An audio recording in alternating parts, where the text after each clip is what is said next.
there's no one on Forgecraft 2 right now. The situation is this. Forgecraft 1 reset, and it is the exact same version, mod pack, everything else as this version, only it's not going to reset in 50 days, 60 days, whatever the countdown left is. And P.S., can we talk about the fact that this chicken has an angel on its head? That is adorable. That is so adorable. It's like a little angel. It's like a fairy riding on a chicken. It's so cute.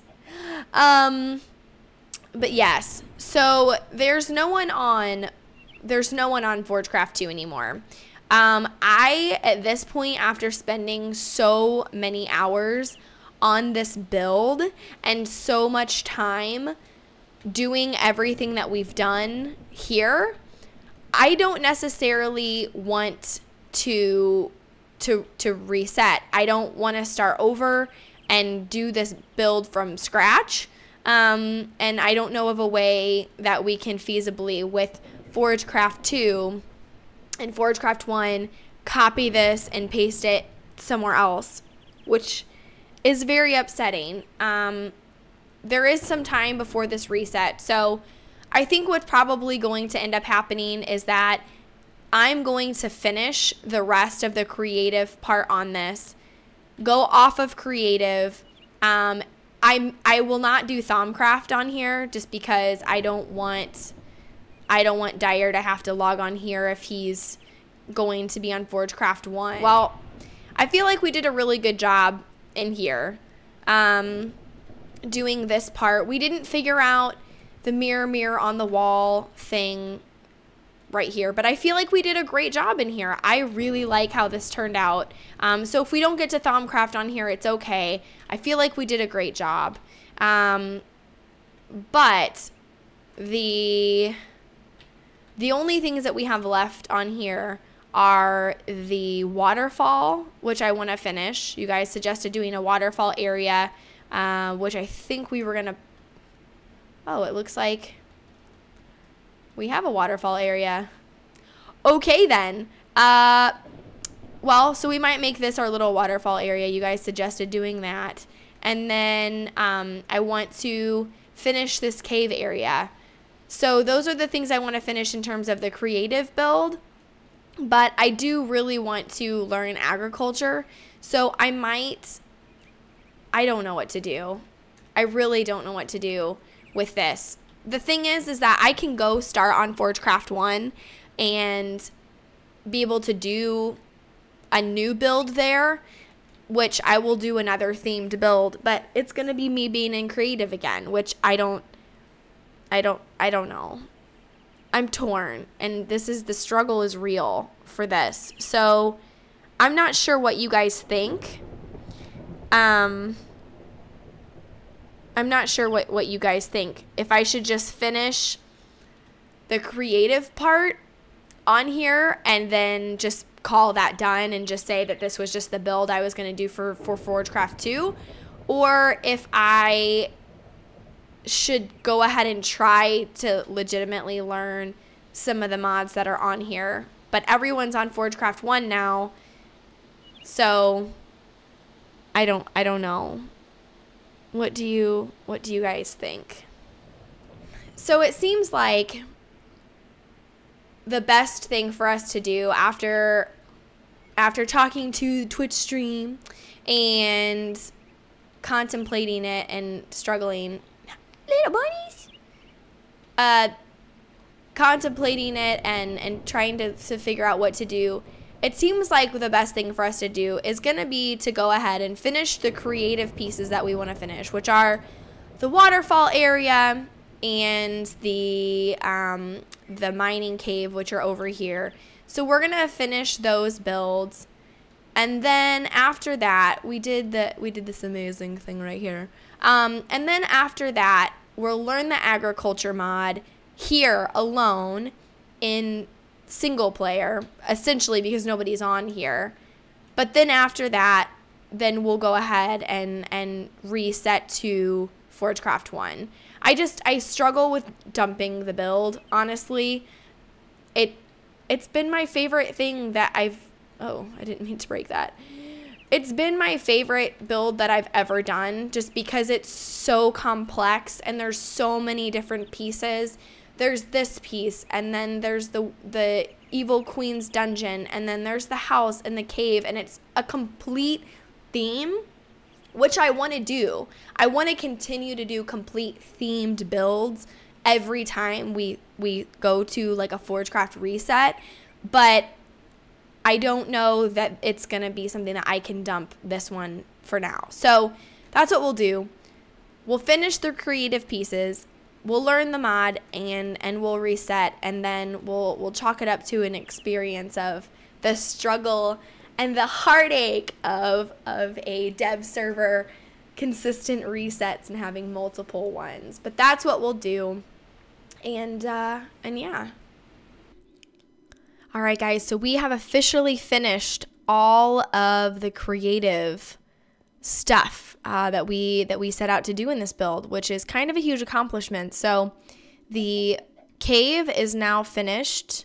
So you see that we've got the 7 little pickaxes for the little dwarves, and we've got all kinds of crystal clusters and ore, and everything in the cave here has kind of a glittery effect to it. It looks really, really cool. So we finished this section all out. And so this is where they would whistle while they're working.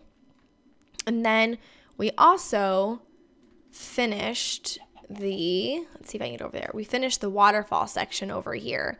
So we did a couple of cool things. I guess I could just fly down here. So we used the tropical water here so that it would give off that sound, and then also the particle effects of the water.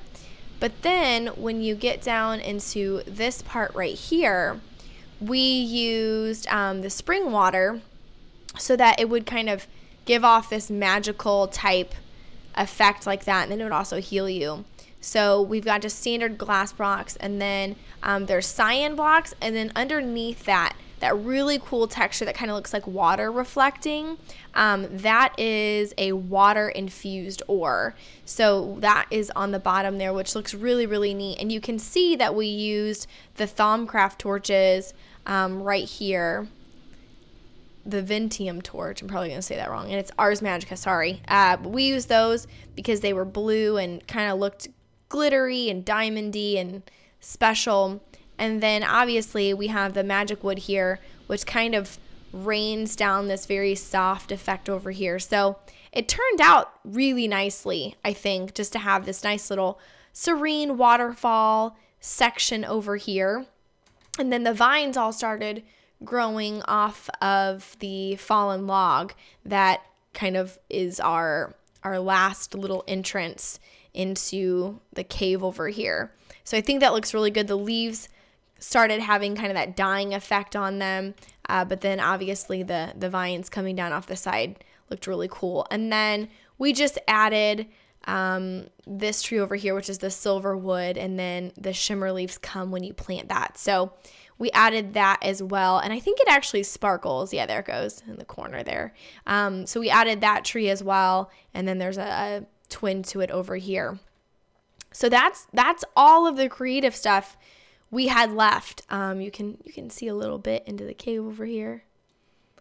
It's blocked off, but you can still see a little bit in there. Yeah, so we finished all of the creative sections that we set out to do. So I would consider this build done in terms of like the creative parts of it. So obviously, as I mentioned earlier, I'm still going to learn the agriculture mod on this server, and that's really the last part that we have on the house. So this section over here is going to be the kitchen, and I know I've mentioned it before, we grew special crops out there just specifically for agriculture.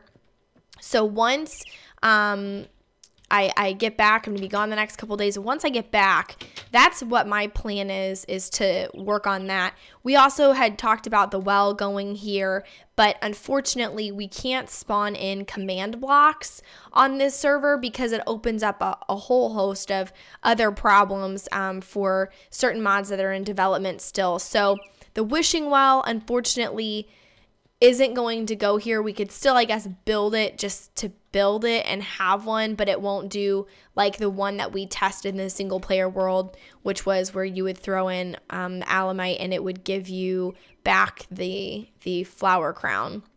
So that was going to go here. That one we can't do anymore. But yeah, so I'm really, really happy with how this build came out. I'm actually very sad to think about it having to go away, because it's probably the one that I've worked the hardest on in terms of the creative and doing all the different elements. However, I am going to be doing another one on Forgecraft 1, and that's going to put me back into creative.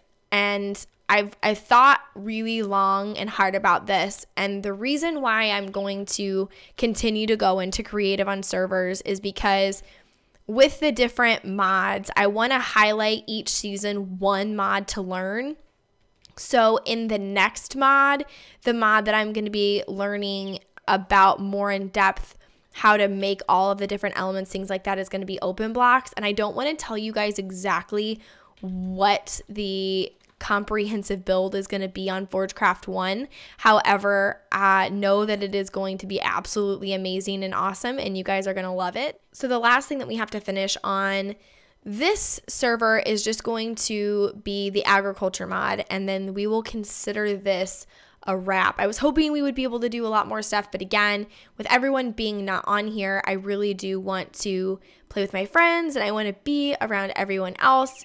So that's what we're going to do. Hopefully you guys have found this enjoyable, but I'm sad to see it end. I really am. I was like really looking forward to learning Thaumcraft in here with Dyer's help, and it was going to be so cool. And then this is not happening, but you know, life moves on, and we'll have the next project, which will be super awesome and even more epic than this one.